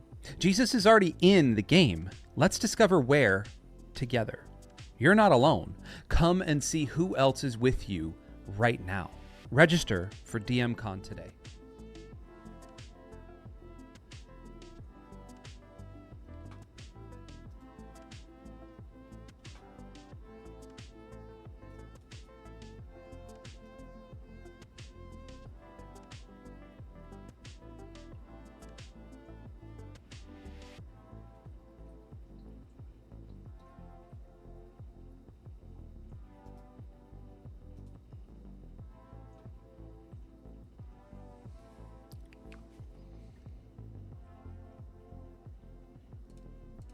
You know what it means to do ministry. You also know what it means to be a gamer. And you know what it means to try to share Jesus in that space. I mean, you're doing it. You're in the lobbies, you're on Discord, you're in game chats, you're trying to be encouraging in your live stream chat, you're trying to bring hope into that stream. You're praying for the person behind the handle. Gaming might be the medium, but discipleship is the true mission. And you feel like you're doing this by yourself. But imagine you weren't doing it alone. You've got backup. Imagine you were equipped and resourced and linked with others who know that discipleship can happen where you're at, where other players are gathering. Imagine that your passion is coordinated. You can have fun and be intentional on your streams. What if there was a summit built just for you, for digital missionaries in the gaming world? What if you were not just playing together, but you were actually building the kingdom together? That is DMCon, a digital space for gamers who disciple and disciples who game. If you've ever questioned whether games could be sacred ground, this is your confirmation. The digital spaces you inhabit can become communities of belonging, healing, and gospel transformation. Jesus is already in the game. Let's discover where together. You're not alone. Come and see who else is with you right now. Register for DMCon today. Lucis, that's interesting. Your mom was in Secret Santa, Secret Admirer before Christmas, and would put Song of Solomon's in the letter to the married lady that she had. Her husband was also in on the game too. That's interesting. And they would get together once a week in someone's house to share what everyone in the game got, how it was given to them, and they tried to guess who the Secret Santa was. Oh, so she's throwing Song of Solomon in there to throw off, so no one would guess it. But if she did that every time, then people should maybe be able to figure out. If you get Song of Solomon quote, we know who it is.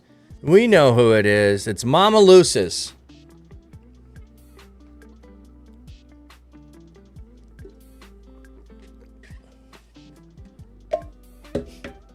I don't know. It's pretty fun though. That sounds pretty fun.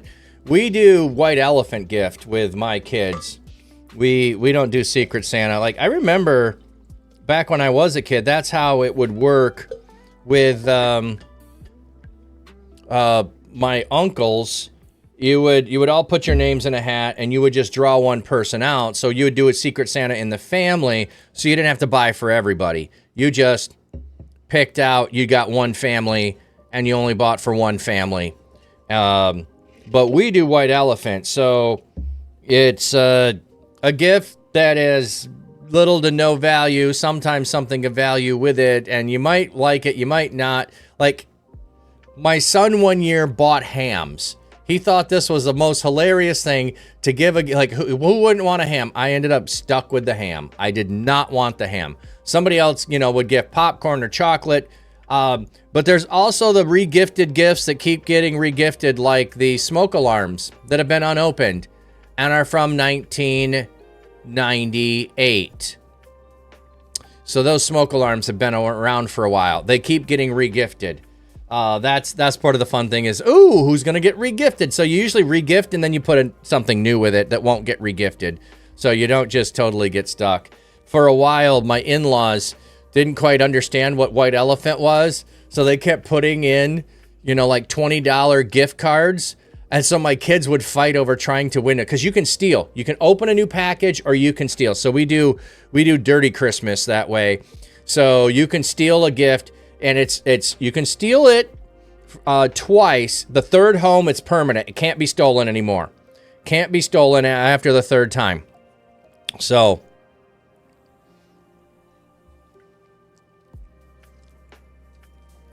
okay. So we've got a description of Solomon's entourage.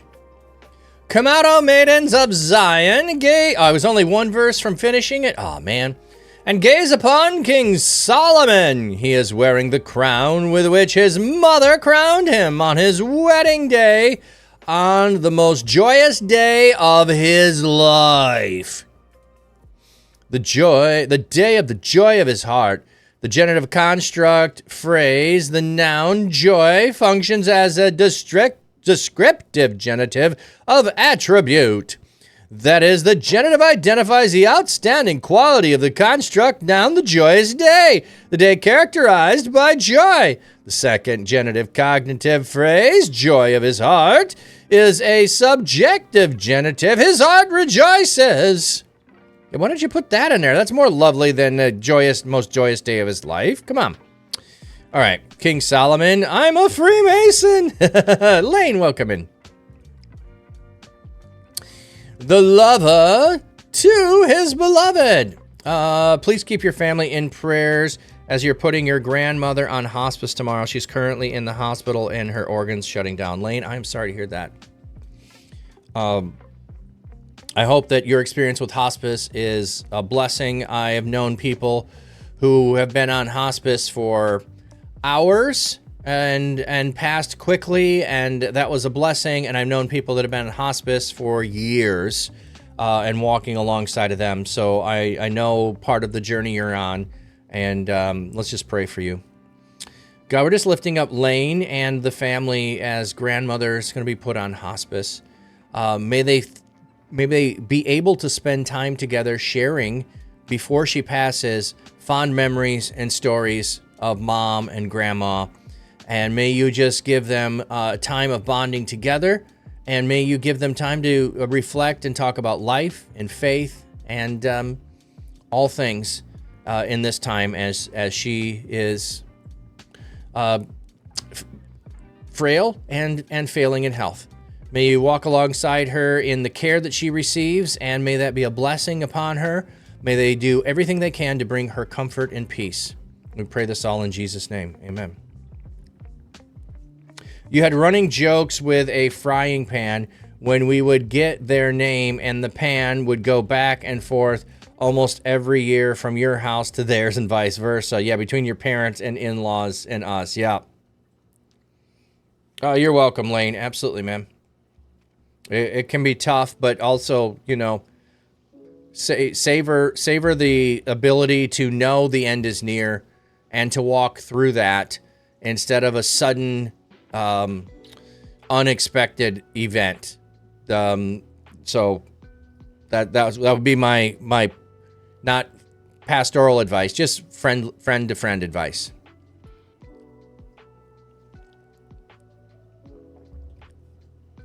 Yeah, when you have the name in Secret Santa. Yeah. I know of a seminary professor that talked about how they would get together. I don't remember who it was that was the get together, what group association it was. It wasn't family. It was some group within the academic world. I don't know if it was all the professors or one department, whatever it was. I don't remember. But they had this ugly ceramic frog that was about this high. And every time it got regifted, you had to paint it to regift it to the next year. And so you would paint it obnoxiously awful and then gift it. And then you would then have to gift it the next year and paint a new coat on top of it and paint what was there before. And that seemed like a fun thing to me.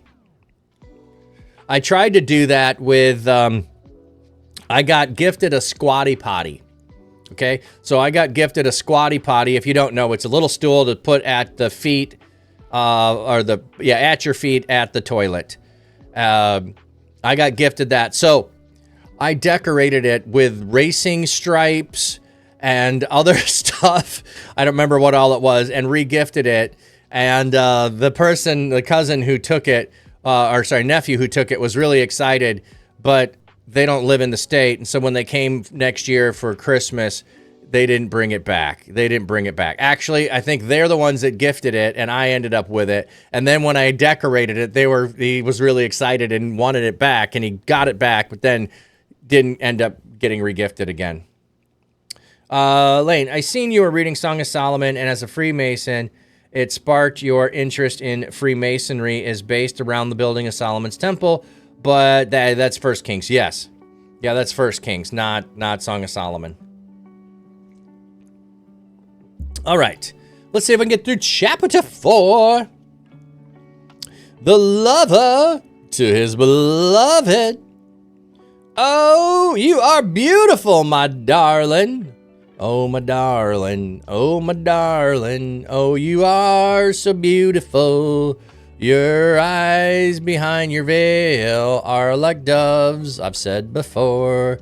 Your hair is like a flock of female goats descending from the mountain, from the mount of Gilead. See, I can just whip that out. Boom!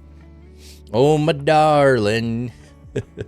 Your teeth are like a flock of newly shorn sheep coming from the washing place.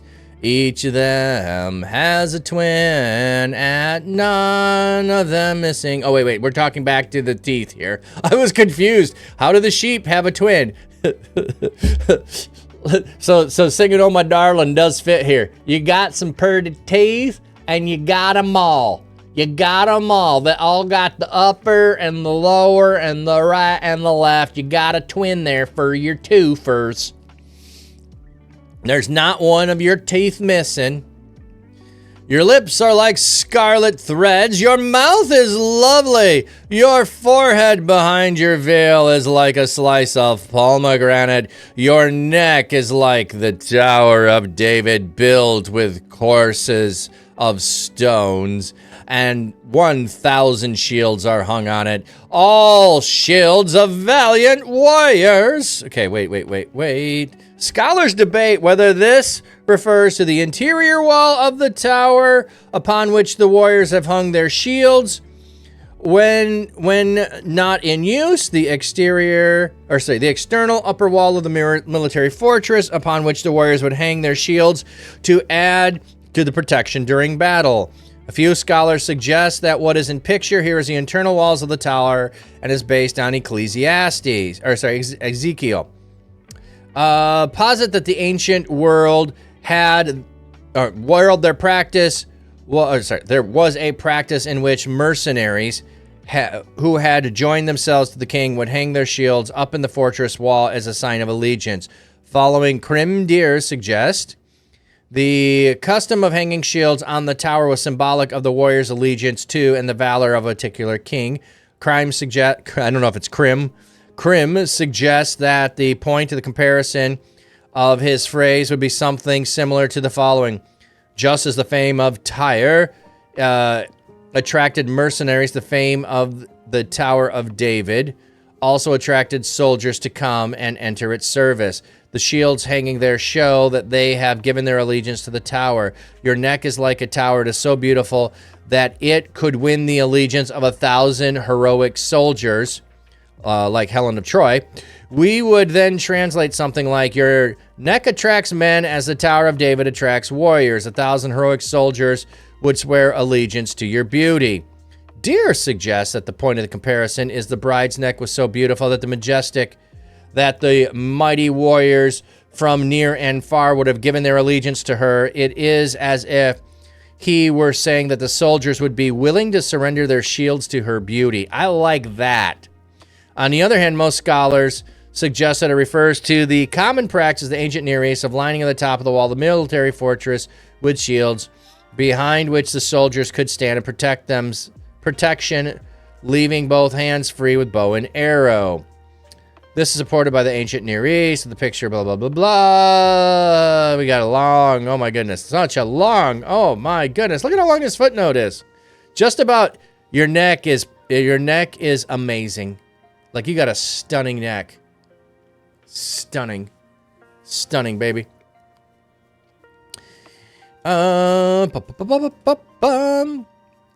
Your two breasts are like two fawns, twins of the gazelle, grazing among the lilies. Until the dawn arrives and the shadows flee, I will go up to the mountain of myrrh and on the hill of frankincense. You are altogether beautiful, my darling. There is no blemish in you. What is that song? I can't remember what it is. Something, your imperfections or whatever, came out, I don't know, a dozen years ago. I like your imperfections or something like that. Like, dude, you're missing it. Nobody wants to hear they have imperfections. What they want to hear is, to you, there are no imperfections. Anything you see as imperfection, I see that as the beautiful thing that I want to spend all my time looking at. So maybe the person with the long neck gets poked fun of for having a long neck, but to you, that's the most beautiful thing that you see. I love your long neck. I know that that's a thing that people are going to give you trouble for, so I'm going to emphasize it for the beauty that it attracts me to. I mean, that, like, there we go. I'm watching. Good morning. Come to me from Lebanon, my bride. Come to me from Lebanon. Descend from the crest of Amana, from the top of Sennaar, the summit of Hermon, from the lion's den and the mountain haunts of the leopards. You have stolen my heart, my sister, my bride. Okay, so we don't have to think about this as a biological relative. It is a term for the daughters of Jerusalem. They are sisters of each other. So that's all it is. The country, woman of your own country. So that would then go, oh, this is one reason why maybe we're not talking about the same person as earlier. Maybe we've switched who the bride is now because it's my sister. Or you could just be talking about this in a term of endearment.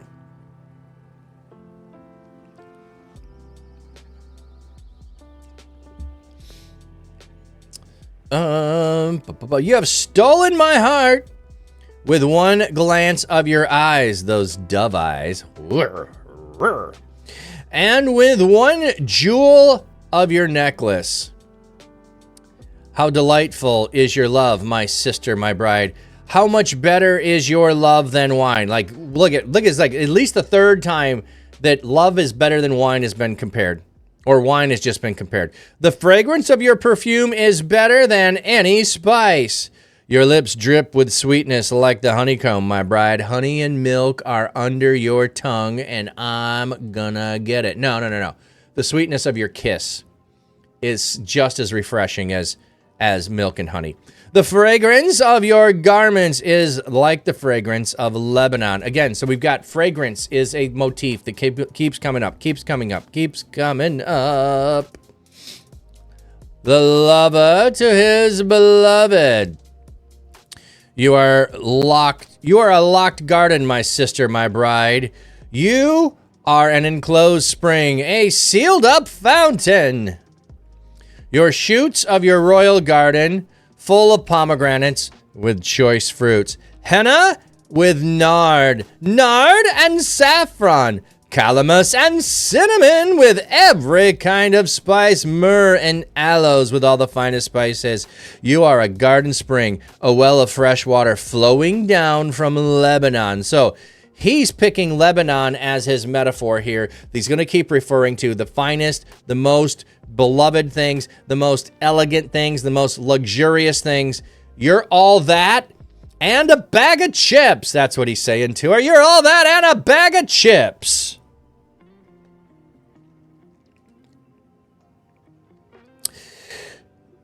The beloved to her lover. Awake, O north wind, come, O south wind. Blow on my garden so that its fragrant spices may send their sweet smells. May my beloved come into his garden and eat its delightful fruit. So he's bragging about how your smell is wonderful, and she's calling out the wind to waft the smell of her all the way to him, so he comes a-running. Like he can't get away from her smell. It reminds him of everything, all the sights, the taste, the smells. Oh, we're going to have a good time.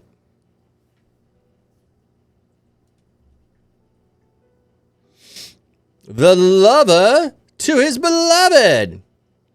I have entered my garden, O my sister, my bride. I have gathered my myrrh with my balsam spice. I have eaten my honeycomb and my honey. I have drunk my wine and my milk.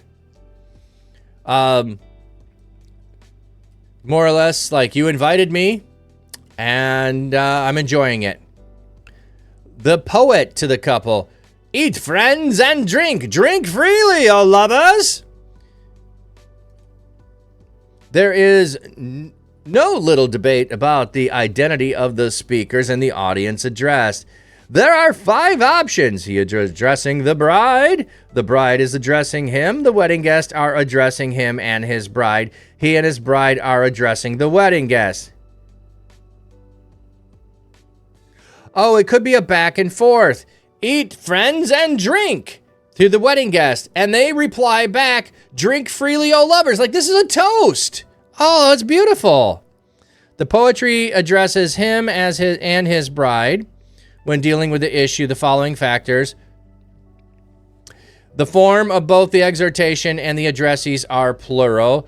These make it unlikely that he addresses his bride or that the bride addresses him. Yeah, the exhortation has the implicit sexual connotation because of the motif of eating and drinking, referring to sexual consummation. This makes it unlikely that he or his bride are addressing the wedding guest. An orgy is out of the question. Eat, friends, and drink. The physical love between the couple is compared to eating and drinking. Maybe not. Maybe it is a toast. Maybe this is a toast. Okay. The beloved about her lover. I was asleep, but my mind was dreaming. Listen, my lover is knocking at the door. The lover to his beloved. Open for me, my sister, my darling, my dove, my flawless one. My head is drenched with dew, my hair with the dampness of night. The beloved to her lover. I have already taken off my robe. Must I put it on again? I have already washed my feet. Must I soil them again? My lover thrust his hand through my hole, and my feelings were stirred for him. Bum, bum, bum, bum. Oh, okay. Yep. We're gonna. This is keyhole is what's possibly here. Probably the latch hole. The unlocking the lock is the idea here, but it's all metaphorical. So earlier when we were talking about the passions of love, it would have been making out. Now we're getting to the wedding has consummated, is going to be consummated. I rose to open from... Oh, wait. Do we have ads coming in? I think we have ads coming in. We will continue after these messages. We'll be right back.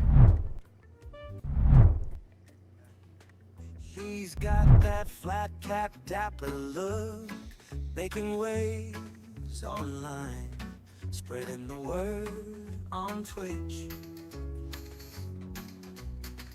Pastor with a cheerful heart, no lie, preaching joy so high to the sky. He'll be right back, yes, he'll be right back. He'll be back in 2 or 3. Flat cat dapper, flat cat dapper. We'll be right back after this break. No mistake, joy they make. I'll be right back, yeah. We'll be right back in 2 or 3.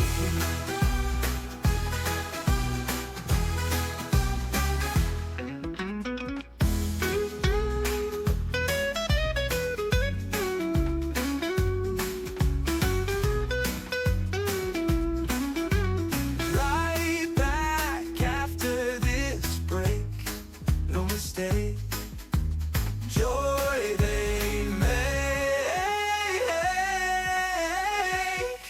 I'll be right back, yes. I'll be right back in 2 or 3.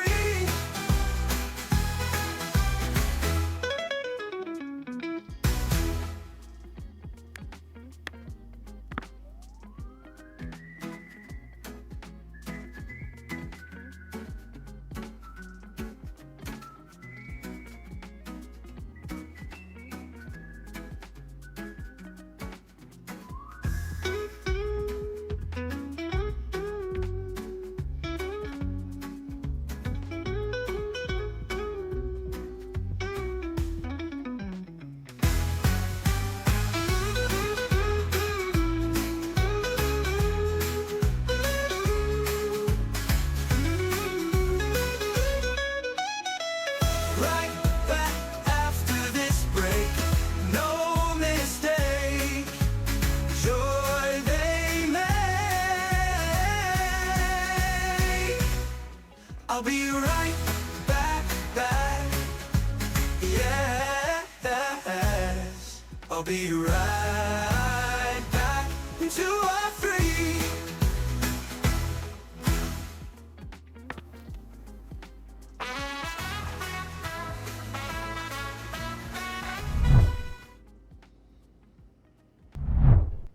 What works? What works? Oh, spawn game 1014. Okay. All right. Bum. Let's see if we can finish this chapter. We got about 15 minutes. Should be able to. I rose to open for my beloved. My hands dripped with myrrh, my fingers with myrrh on the handles of the lock. I was not watching, so. I opened for my beloved, but my beloved had already turned and gone away. I fell into despair when he departed. I called him, but he did not answer me. Oh no. The watchmen found me as they made their rounds in the city. They beat me, they bruised me, they took away my cloaks, those watchmen on the walls. Okay, so now that you're married, the lover has not wanted to stay. The lover came, but you were not ready or whatever it is. And now she's done what she did before when she was full of love. She goes out and the night watchman found her and pointed her in the right direction. This time, nope. Nope. They come against her. The beloved to my maidens, I admonish you, O maidens of Jerusalem, if you find my lover, what will you tell him? Tell him that I am lovesick. The maidens to the beloved, why is your beloved better than others, O most beautiful of women? Why is your beloved better than others, that you would admonish us in this manner?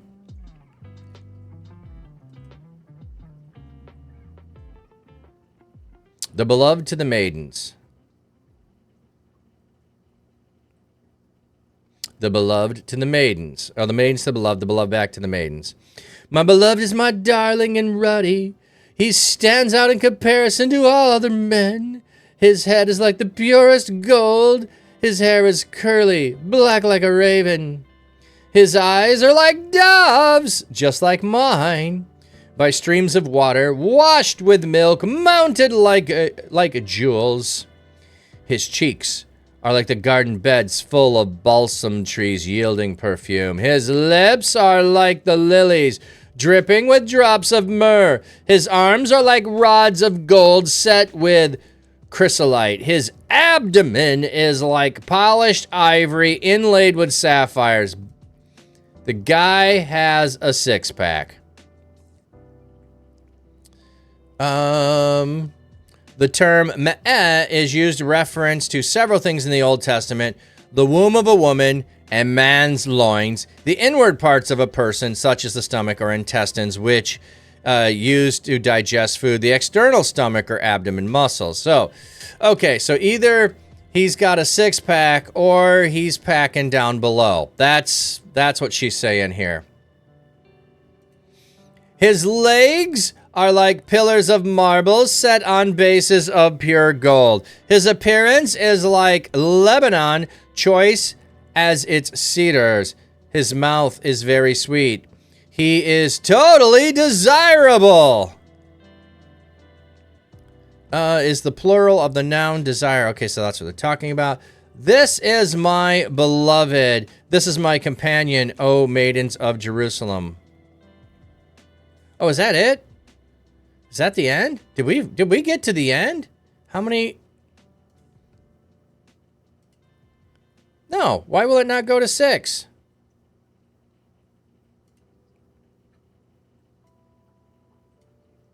Weird.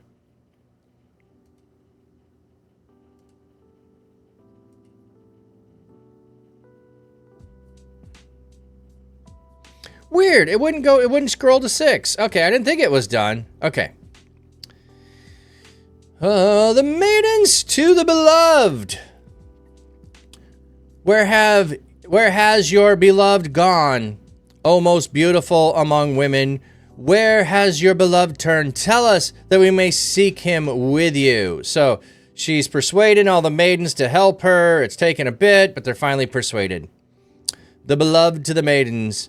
My beloved has gone to his garden, to the flower beds of balsam spice, to graze in the gardens and gather lilies.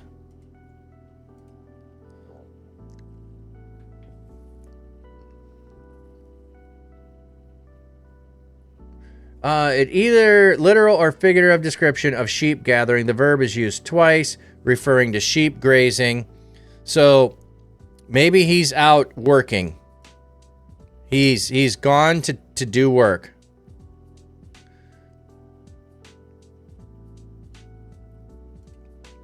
The beloved about her lover.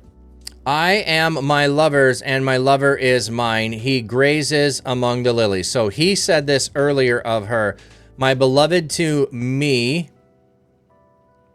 Oh, the beloved about. So she said this earlier about him. Sorry, the other way around. My beloved to me, and I to her.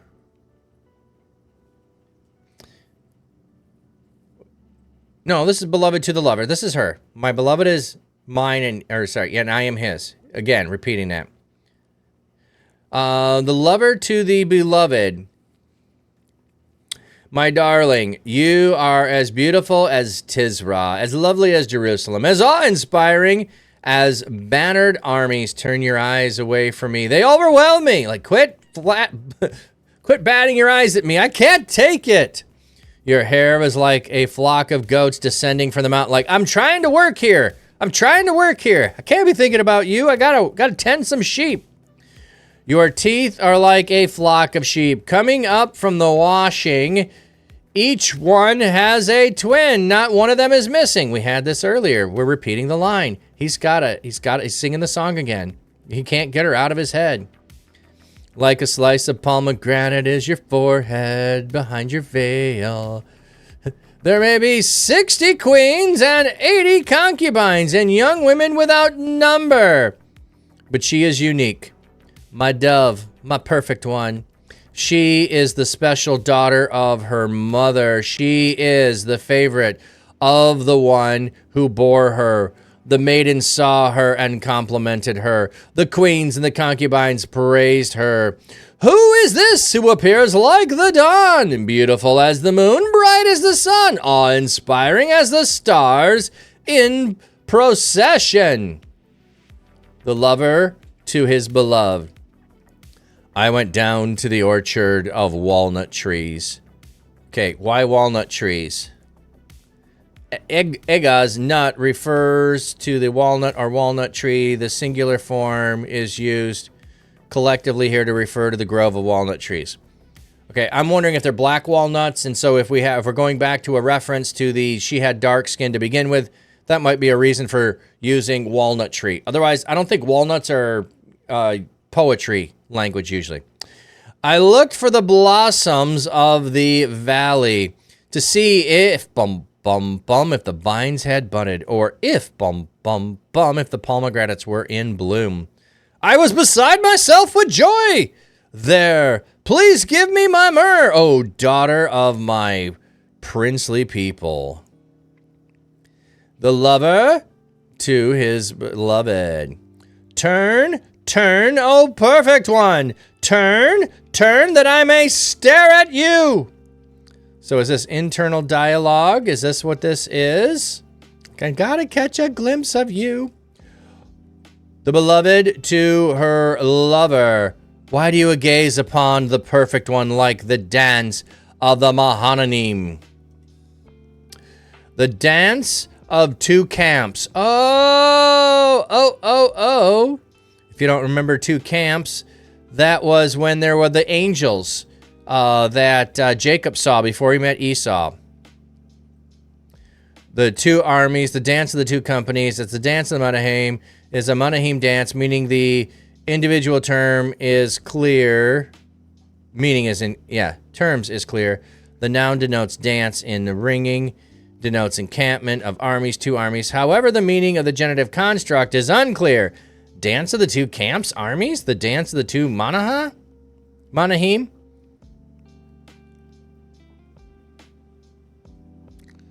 The dance of the two camps. Maybe it's it depends on what you also mean with the two camps. There's one camp, the camp that is Jacob's, and the other camp is the angels that he saw, or when he divided them into two camps, that it's the two camps. Not clear. Not at all clear.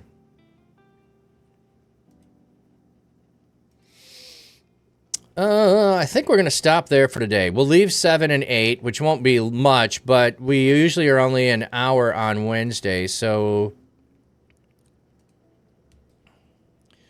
I just put song. We'll do that. Song 6 is what we made it through.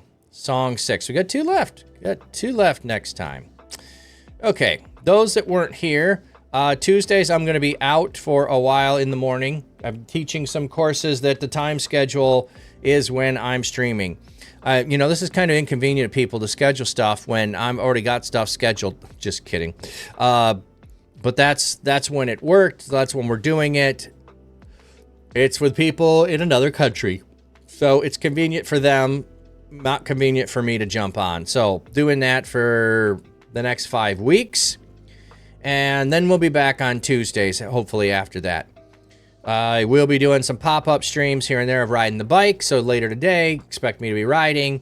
It'll just happen when it happens. I think I'm going to start riding every Sunday morning. I might do longer rides on Mondays or Fridays, just depending on what happens. So no stream on Tuesday. Going to start bonus streams with riding. Maybe bonus streams every Sunday. I'm not going to bother to post that that's a scheduled thing because it's just easier to do pop up and do them. Podcast is coming up tomorrow night with Bushido. And I don't know what else I need to tell you. I think that's about everything. So, well, thank you, everyone, for being here. Appreciate you all. Enjoy spending time with all of you. Let's go find someone that we can bless and raid today.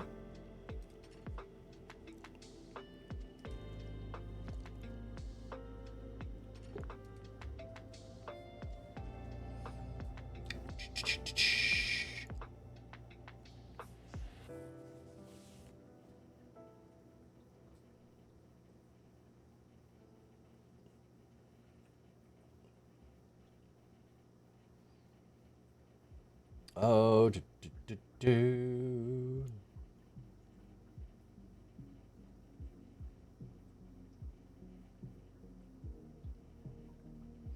Quite a few people on. A bunch of people that I follow, but not that I don't ever watch them.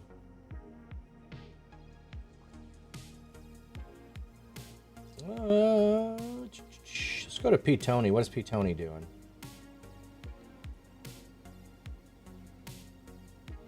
First playthrough, Panic. Okay, Hollow Knight. Okay.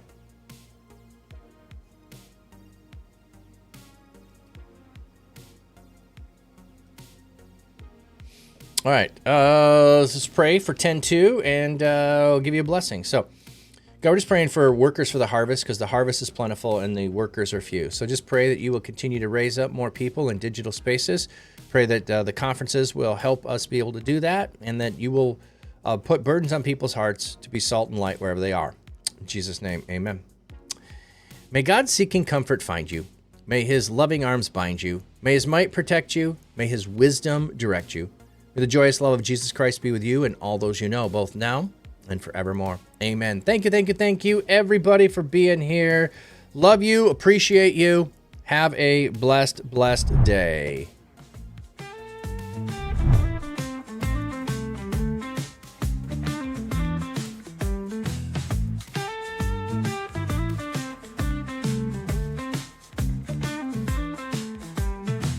Flat cap on his head, he's streaming live. Reading from the book, the word so alive. A prayer in his heart that lifts the soul. In the digital world where spirits roll. Hallelujah, from the screen we scream. Join the pastor in the holy dream, spreading love with every verse he reads, planting hope like precious seeds. He's a shepherd with a virtual flock.